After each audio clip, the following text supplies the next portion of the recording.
How to get better sleep and why.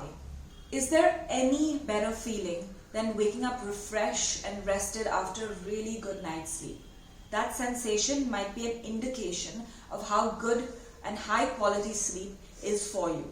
Not just for meeting the challenge of the day ahead, but for your long-term health and wellness. Sleep disorders such as difficulty falling asleep, problems maintaining sleep, poor sleep efficiency, early awakening, and excessive daytime sleepiness are prevalent in patients with cancer.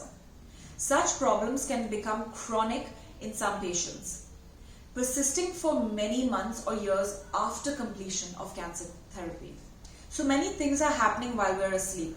It's a time when we most efficiently repair DNA damage. The body is also doing things like controlling the growth of cells, turning on certain genes and switching off others, and promoting the immune system. Sleep is a time for repair and restoration of our bodies, but it's more than just that. It's also building up our immune systems so we can better protect ourselves during the day.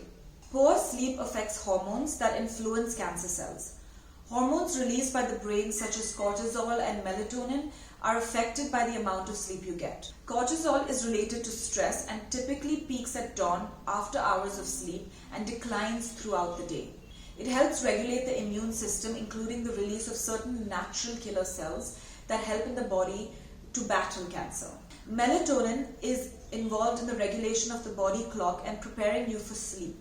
Lack of sleep and melatonin production has been found to be involved in the process of aging and the development of age-related diseases.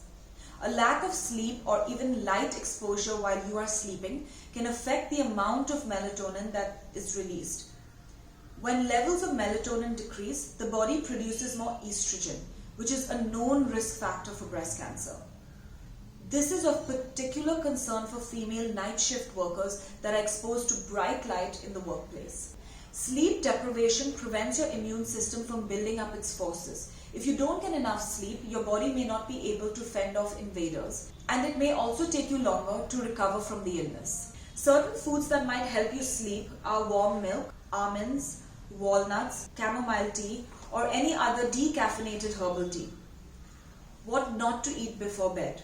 A quick note on foods to avoid. Some edibles and drinkables may seem like tempting nighttime treats but may actually have a negative effect on sleep and rest. Here are a few tips for what not to eat before bed. Anything that tends to upset the digestive system, like greasy or spicy foods. Eating too much before bed, as it may lead to indigestion and weight gain. Eating large amounts of protein, which can be difficult to digest. Excessive sweets. Diets high in refined sugar can cause indigestion and trigger insulin surges that interfere with the hormones that affect sleep.